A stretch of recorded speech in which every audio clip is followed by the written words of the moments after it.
Très heureux de vous avoir très nombreux, vous qui nous suivez de partout à travers le monde, mesdames et messieurs. Bonjour et bienvenue dans ce nouveau numéro de votre magazine d'actualité Top 243 News, diffusé sur Entrepreneuriat TV.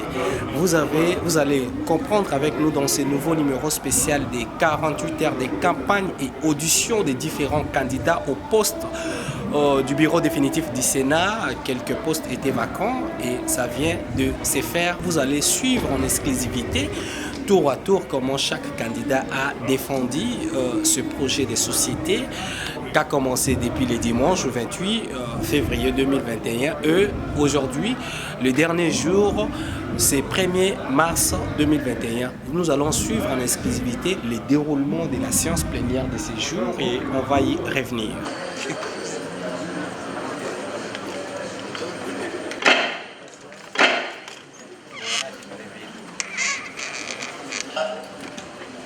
Au bureau définitif du Sénat. Ce groupe comprend les candidats rapporteurs, deuxième vice-président et président. Je rappelle les principes édictés au cours de la séance d'hier.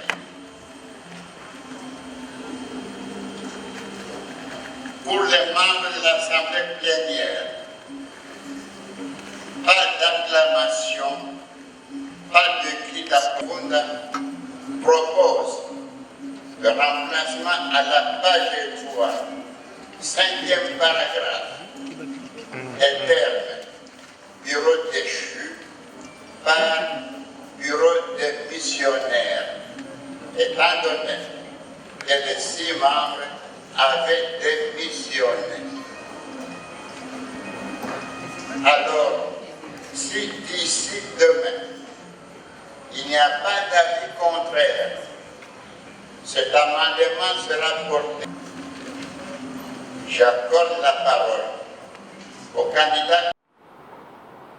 Le candidat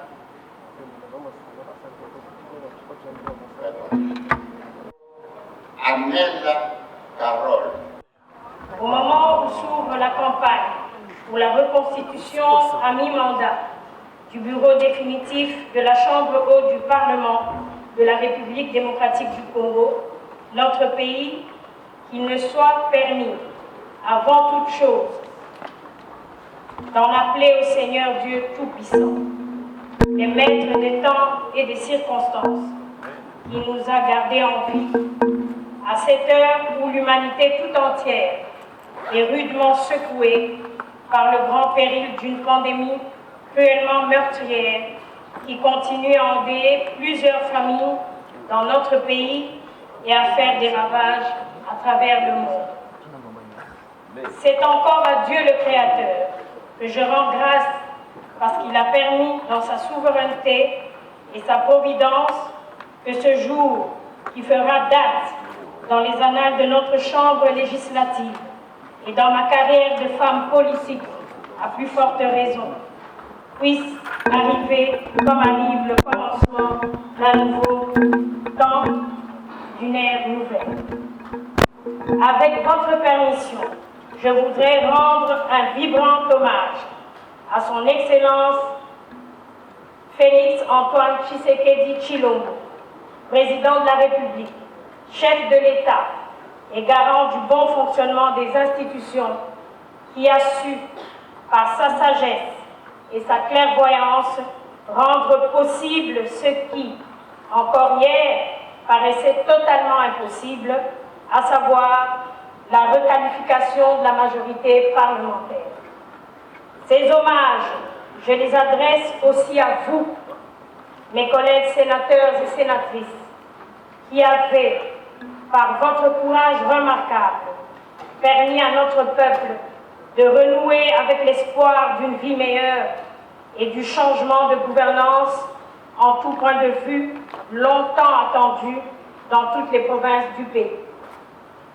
Oui, chers collègues, de même vous avez permis aux filles et fils du pays de renouer avec l'espoir d'une paix à retrouver dans celle de nos provinces mise à rude épreuve du fait d'une spirale de violence des plus sanglantes et invaincues jusque-là.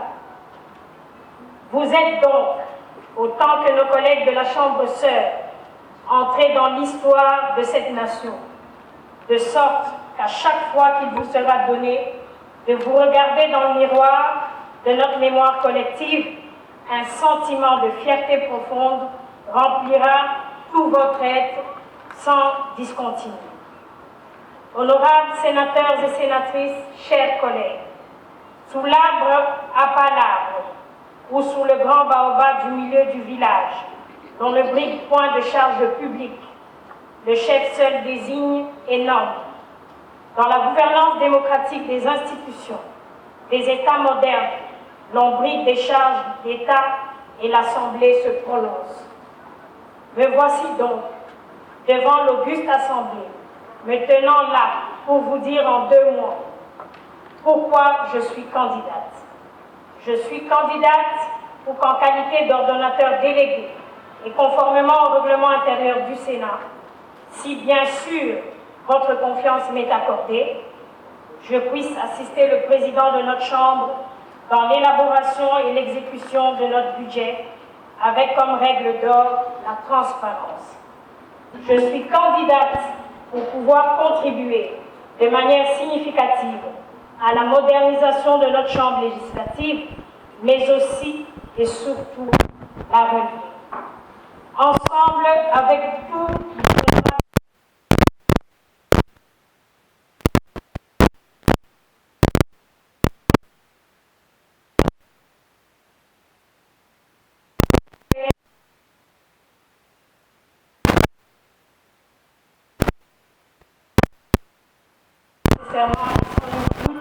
par l'amélioration de sa gouvernance financière.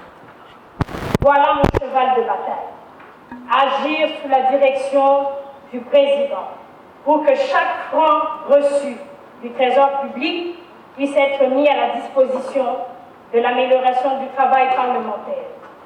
Honorables sénateurs et sénatrices, chers collègues, en début de son ministère, le Christ posa à ses apôtres cette question immortalisée par l'évangéliste Lévi-Matthieu.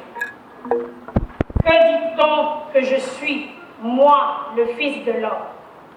À l'exemple du Maître, je voudrais faire de même. Qui suis-je, moi, Carole Aguito Amela, pour solliciter solennellement vos suffrages en faveur de mon projet de campagne? Humblement, je suis la sénatrice Aguito Amela Carole, née à Kinshasa le 24 janvier 1973, élue de la circonscription du Bas-Zulu, licenciée en sciences commerciales et financières. Je suis mariée à M. Christian Lomoto Lokanjola, Bolang Alawa Djenge, et mère de 2 enfants. Me voici donc devant vous pour vous servir, une femme politique engagée et une femme de conviction. Ce n'est ni d'aujourd'hui ni d'hier, puisqu'il s'agit d'un engagement envers la patrie, envers mes concitoyens, envers l'humanité, une foi inébranlable envers le Créateur. L'engagement envers mes concitoyens m'a convaincu à être au service de l'État, plus particulièrement à la Société nationale d'assurance, où j'ai donné le meilleur de moi-même, malgré les rumeurs assassines qui ne font jamais la distinction entre le bon grain et l'ivraie. L'engagement envers Dieu. Je suis une femme croyante qui croit aux valeurs humaines et reste d'avis que la morale chrétienne peut changer le monde, surtout en ce moment où la crise des civilisations place tous les peuples à la croisée des chemins. La rigueur, la transparence et l'équité, c'est la trilogie d'actions que j'entends inscrire dans notre Chambre pour un souffle nouveau. Il ne s'agit pas de la nouveauté pour la nouveauté, mais plutôt de la nécessité dictée par les circonstances actuelles. La rigueur, puisqu'il s'agira de gérer en votre nom l'argent du contribuable pour nous permettre de mieux travailler. La transparence, parce que par des huis clos réguliers, vous, mes collègues, vous devez savoir ce que l'on fait des fonds nous alloués par le gouvernement. L'équité, en ce qu'il n'y aura aucune coterie des privilégiés. Tous les collègues méritant respect, dignité et traitement égalitaire en toutes circonstances. Notre devoir sera d'améliorer la condition sociale des sénateurs par une répartition équitable des allocations reçues de l'État. Avec votre concours, le système de la prise en charge des soins de santé des sénateurs sera totalement revu, car chacun de nous est un patient en perspective. Mon programme à la question n'est pas un chapelet de promesses, mais plutôt un bouquet bien agencé pour améliorer notre condition sociale. Ceci est possible et faisable parce que je connais les techniques financières, suis prête à me servir de mon expérience pour notre sécurité financière commune. Honorables sénatrices et sénateurs, chers collègues, en m'accordant vos suffrages, vous pouvez être sûrs d'avoir porté à la question du Sénat une femme forte, courageuse, compétente, mais aussi une femme de cœur, restée maternelle, respectueuse des aînés, des collègues et des collaborateurs et qui entend le demeurer. Je viens devant vous pour me donner une occasion de mettre au service de chaque sénateur, de chaque sénatrice, de nos collaborateurs et de l'ensemble de nos concitoyens, ma détermination est saine, sans faille et détachée des moindres pesanteurs de l'égoïsme. En conclusion, vous aurez donc compris qu'en briguant une fonction au bureau, il n'est pas pour moi une question d'accéder à un prétendu pouvoir politique ou financier, ou à en jouir au gré de mes ambitions personnelles, fussent-elles même légitimes à certains égards. Bien au contraire, je viens devant vous pour me donner une occasion de me mettre au service de chaque sénateur, de chaque sénatrice et de l'ensemble du Sénat. Quoi de plus normal que ma détermination soit pure, sans faille et libérée de toutes les pesanteurs de l'égoïsme. Honorables sénateurs, honorables sénatrices, chers collègues, comme avait dit un jour le président Georges Pompidou, alors candidat à la présidentielle en France, je cite, « Je suis démocrate, je crois être humain et libéral. Je le crois aussi, et je le dis sans vanité. Soyez-en sûrs, être capable de fermeté dans la gestion et l'avoir prouvé dans ma vie publique. Vous préparez avec vous tous, main dans la main, des lendemains qui doivent être heureux pour la nation et pour notre Chambre particulièrement. Je vous regarde droit dans les yeux, puisque je n'ai rien à cacher et je vous dis, j'ai l'honneur de solliciter votre suffrage. Et quand vous m'aurez élu, vous vous retournerez vers nos électeurs primaires et nos grands électeurs de toutes nos 26 provinces pour leur dire sur un ton d'espérance, Ece homo. Voici la femme que nous avons élue pour le salut de notre peuple. Puisse Dieu bénir à jamais la République démocratique du Congo et son peuple. Je vous remercie. Du nouveau bureau définitif. Bonne chance à tous les suspensions. Merci pour votre fidélité, mesdames et messieurs, pour l'attention que vous accordez à Top 243 News, diffusé sur Entrepreneuriat TV pour mieux vous informer en temps réel avec toute impartialité. D'ici là, portez-vous bien.